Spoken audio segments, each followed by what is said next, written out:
اولاد سے والدین بے پناہ پیار کرتے ہیں. اولاد چاہے جو کرے لیکن ماں کی جو ممتا ہے وہ بے مثال ہے. اپنی قسمت پہ رشک کیجئے کہ جن کی مائیں باحیات ہیں اور جن کی مائیں گزر گئیں وہ ان کی مغفرت کے لیے دعائیں کریں، ایصال ثواب کریں، اور ان کے دل کو قبر میں خوش کرنے کے لیے ماں کے اس بہن کے پاس جایا کرو اور محبت سے پیش آیا کرو. ماں کی سہیلی کے پاس جایا کرو اس سے محبت سے، تو ماں کا جو قبر میں دل ہے وہ خوش ہوگا اولاد سے. باپ نہ ہو، باپ ہے تو خوب خدمت کریے، اس لیے وہ جنت کا دروازہ ہے. بغیر دروازے کے جنت میں داخلہ ممنوع ہے.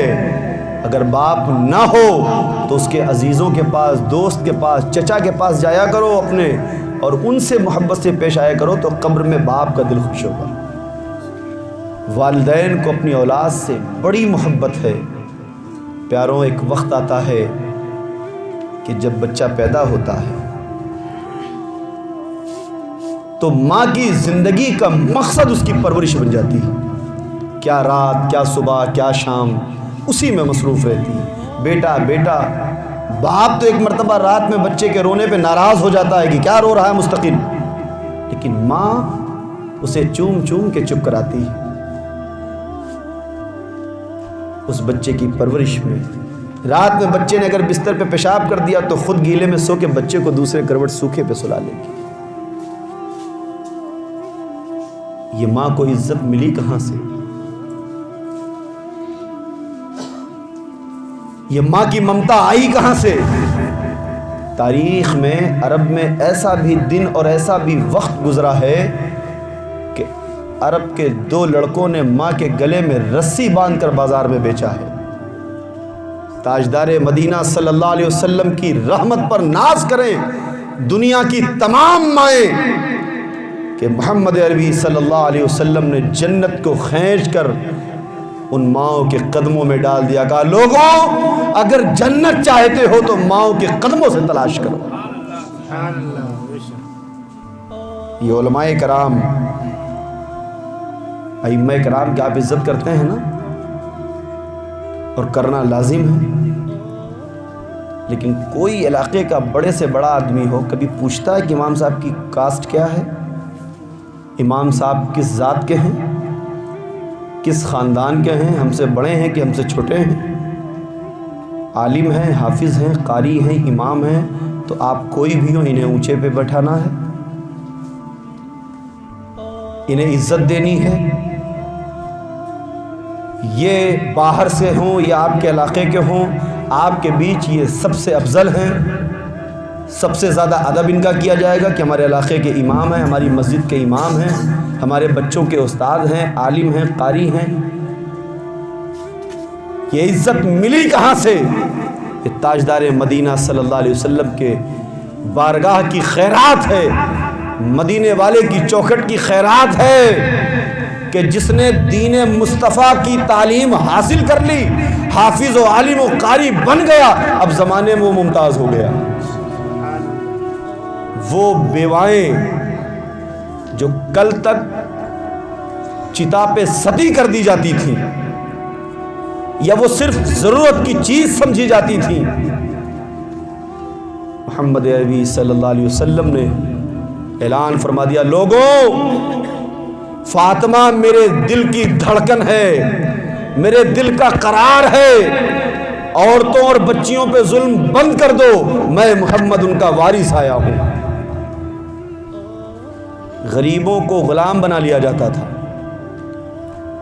آج اسلام میں غریب ہو یا امیر ہو برابر کا حق کیوں ہے؟ اس لیے ہے کہ حضور تاجدار مدینہ صلی اللہ علیہ وسلم نے اعلان فرما دیا، لوگوں غریبوں کو غلام نہ بناؤ، یہ تمہاری طرح ہیں، اور کل حشر میں جنت میں یہ میرے ساتھ ہوں گے، میرے داہنے بھی غریب ہوں گے، میرے بائیں بھی غریب ہوں گے، میرے سامنے بھی غریب ہوں گے، میرے پیچھے بھی غریب ہوں گے. جب میں جنت میں داخل ہوں گا یہ میرے ساتھ داخل ہوں گے.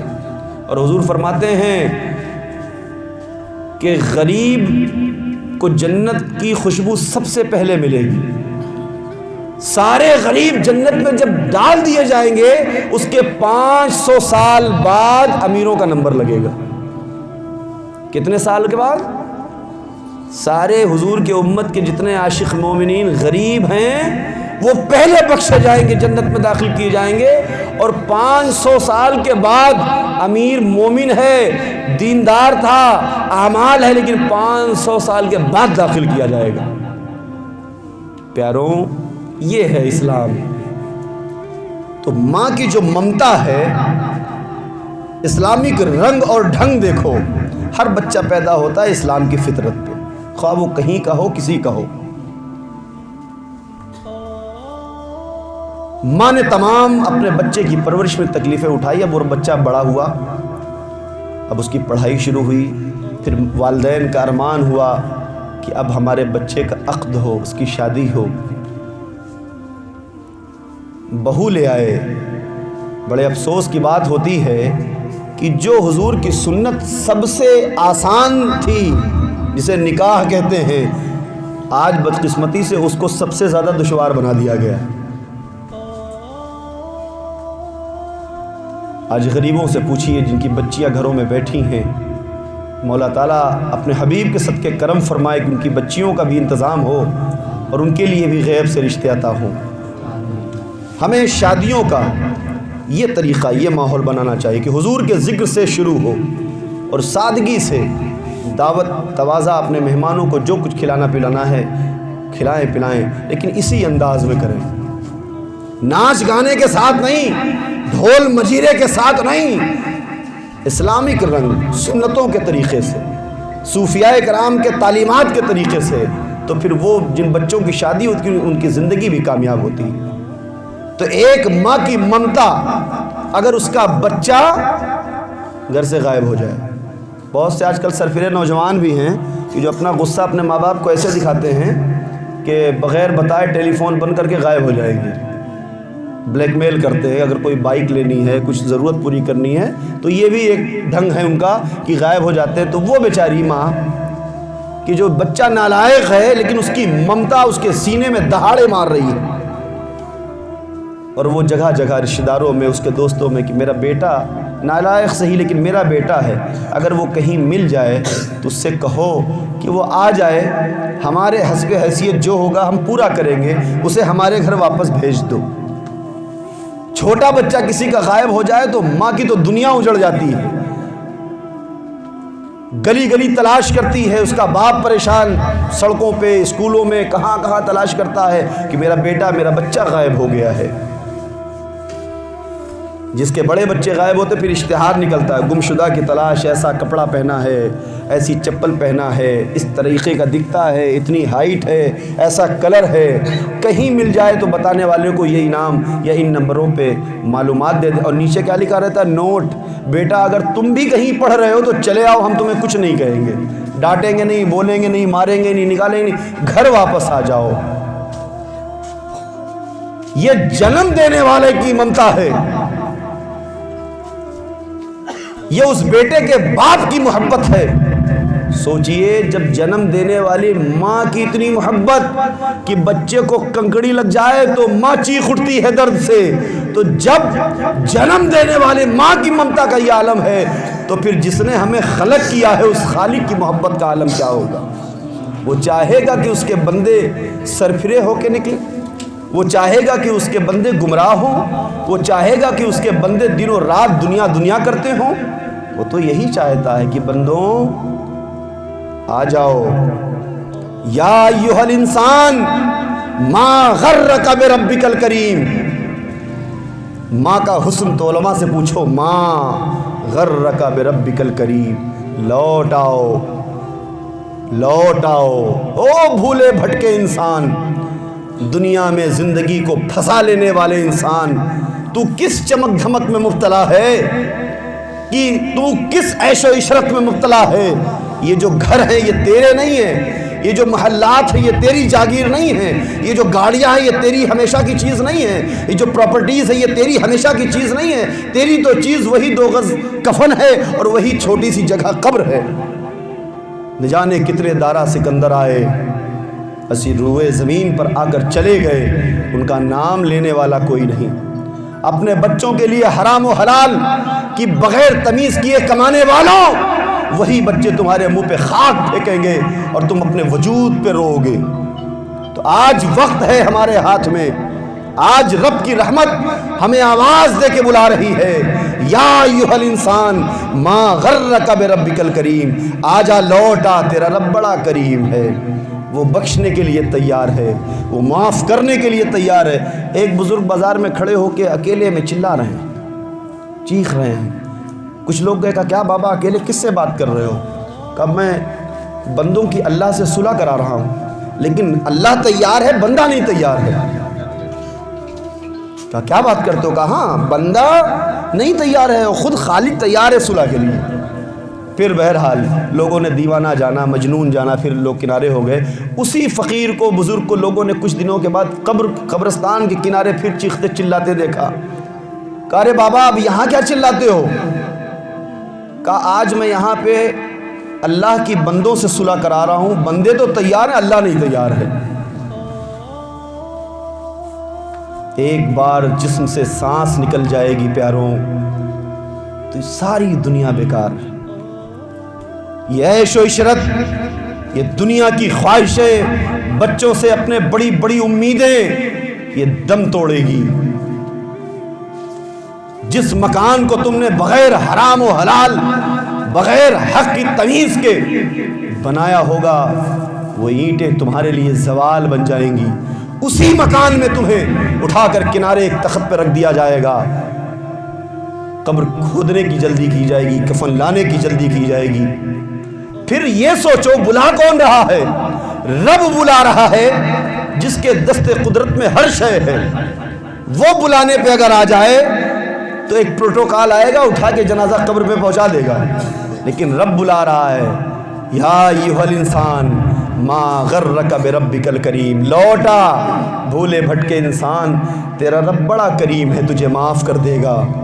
تو آئیے ہم اور آپ اس دنیا کی چمک دھمک سے نکل کر روزی بھی کمائیں، گھروں کو بھی اپنے مینٹین کریں، لیکن بڑی فکر ہمیں اپنی آخرت کی ہونی چاہیے۔ بڑی فکر ہمیں اپنے قبر کے سوالات اور قبر کی آخری منزل کی ہونی چاہیے۔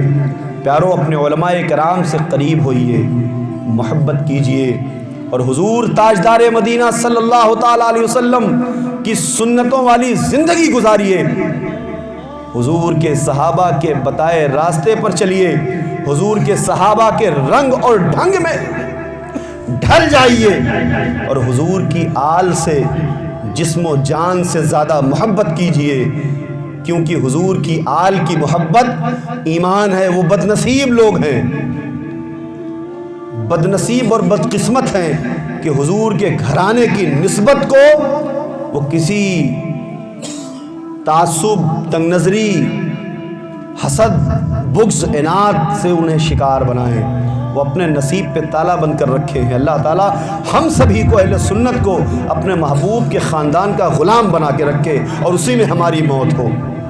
پیاروں، وقت غنیمت ہے کہ ہم اپنی آخرت کی پرواہ کریں، ورنہ اللہ تبارک و تعالیٰ نے آج ہمیں پیروں میں جان عطا فرمائی، ہمارے ہاتھوں میں جان عطا فرمائی ہے، ہماری آنکھوں میں نور عطا فرمایا ہے، ہم دیکھ سکتے ہیں۔ ذرا اس شخص سے پوچھو زندگی کیسی ہے جس کی آنکھ نہ ہو؟ اس کے لیے تو محل ہو یا مخمل کا لباس ہو، کچھ بھی دنیا میں ہو، اس کے لیے تو دو کوڑی کی ہے، چونکہ اس کی آنکھوں میں روشنی نہیں ہے۔ محسوس تو کر سکتا ہے، دیکھ نہیں سکتا ہے۔ جس کے پاس دونوں ہاتھ نہ ہو، اس سے زندگی کا معاملہ پوچھئے، وہ تو کبھی کبھی جب مایوس ہوتا ہوگا تو اپنی موت کے لیے ہی خواہش کرتا ہوگا۔ کسی کے پاس ایک ہاتھ نہ ہو تو زندگی دشوار ہو جاتی ہے، جس کے پاس دونوں ہاتھ نہ ہو اس کی زندگی کیسے بن جائے گی عذاب کی طرح۔ جس کے پاس پیر نہ ہو، ذرا سوچئے وہ زندگی کیسے گزارتا ہوگا۔ مانیے کسی کا ایک پیر نہ ہو، سوچئے اسے زندگی گزارنے میں کتنی تکلیفوں کا سامنا کرنا پڑتا ہوگا۔ یہ تمام چیزیں اللہ تبارک تعالیٰ نے آپ کو صحت مندی کے ساتھ یہ آزاد دیے ہیں، عطا فرمائے ہیں۔ آج اس میں جان ہے پیاروں، آج ہم اپنے پیروں کو مسجدوں کی طرف موڑیں، آج ہم اپنے قدموں کو اللہ اس کے رسول کی رضا کی طرف موڑیں، آج ہم صراط مستقیم پہ چلنے کے عادی ہو، اپنے بزرگوں کا دامن پکڑ کے اپنے بزرگوں کی محبت والی زندگی، صوفیاء کرام کی تعلیمات والی زندگی ہم گزاریں، تاکہ ہماری دنیا بھی سنور جائے اور ہماری آخرت بھی سنور جائے۔ ورنہ وہ وقت یاد کیجئے کہ جب آپ توبہ کی امید میں گناہ کرتے جائیں کہ ہاں ابھی تو وقت نہیں آیا ہے، جب وقت آئے گا تو ہم پھر توبہ کر لیں گے۔ مان لیجئے خدا نخواستہ وہ وقت ہی نہ آیا اور موت نے دھر دبوچا، تب کیا ہوگا؟ تو پھر وہی جسم ہوگا جس پہ ناز تھا، وہ بے جان ہو کے کسی تختے پہ کنارے پڑا ہوگا، اور لوگ چاہے بیوی، چاہے بچے، چاہے بہنیں، چاہے مائیں، چاہے باپ، رشتہ دار، اقربا رو کے جان بھی دے دے تو اس کا ایک رویا نہیں ہل سکتا۔ پیاروں، ابھی موقع ہے، ہمارے جسموں میں جان ہے، ہم روزی بھی کمائیں، ہم بچوں کے اچھے اسکولوں میں تعلیم بھی حاصل کرائیں، اچھے صاف ستھرے لباس بھی پہنیں، اچھی سے اچھی غذا کھائیں، اس کے ساتھ کہ آپ کا کوئی پڑوسی بھوکا نہ ہو۔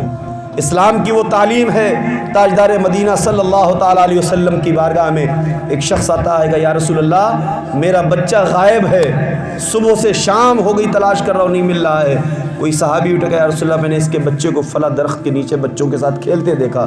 وہ فوراً جانے لگا تو حضور نے کہا ٹھہرو، محبت جو شفقت پدری ہے اس وقت تمہارے اوپر حاوی ہے، اور تم جاؤ گے تو ترنت اسے گلے لگا لو گے کہ ہائے میرا بیٹا مل گیا، لیکن ایسا نہ کرنا، اسے اس کے نام سے بلا لینا اور پھر گھر لے جا کے پیار کرنا۔ اس نے رک کے 2 منٹ پوچھا، یا رسول اللہ میرے ماں باپ آپ پہ قربان، حضور میرا بیٹا ہے، میں اسے بیٹا کہہ کے یا اسے پیار کر کے نہ بلاؤں؟ تو حضور نے فرمایا یہ بھی تو سوچ، کچھ بچے اس میں ایسے بھی ہوں گے جس کے باپ نہیں ہوں گے، تو جب تو بیٹا کہہ کے اسے سینے سے لگائے گا تو پھر ان بچوں کو بھی ملال ہوگا جن کے باپ نہیں ہوں گے۔ کاش آج ہمارا بھی باپ ہوتا تو ہمیں ایسے ہی سینوں سے چمٹا کے بیٹا کہتا۔ اسلام کی یہ تعلیم ہے۔ آج ہمارے وہاں یہ معاشرہ ہے کہ اگر 4 بھائی ہیں، ایک مالدار ہے تو وہ 3 کی فکر چھوڑ دیتا ہے، اس کے اوپر بیوی بچوں کی محبت حاوی ہو جاتی ہے۔ پیاروں، اللہ تبارک و تعالیٰ نے جنہیں مال دیا ہے تقسیم کر کے کھاؤ، حق کی ادائیگی کرو، حقوق اللہ اور حقوق العباد کو اہمیت دو، اس کا خیال کرو، تاکہ جب یہاں سے دنیا سے جاؤ تو سکون سے جاؤ، بوجھ لے کے نہ جاؤ۔ یہ بوجھ بہت بھاری پڑنے والا ہے۔ کیا دنیا دے گی؟ کروڑوں بنائے، لاکھوں بنائے، بڑی بلڈنگیں بنائیں، لیکن وہی اکثر تو رشتہ دار ہی کفن خرید کے لے کے چلے آتے کہ گھر والے تو غم میں مبتلا ہیں، قبر بھی رشتہ دار ہی کھدوا لیتے ہیں، گھر والوں کا وہ بھی پیسہ بچ گیا۔ آپ کا کیا ہے؟ آپ کا اپنا اعمال ہے، آپ کا اپنا کردار ہے، آپ کی اپنی صلاحیتیں ہیں کہ جس سے آپ اپنے رب کو اور رسول کو راضی کر لیں، اور بزرگوں کے نقش قدم پہ چل کے زندگی کو کامیاب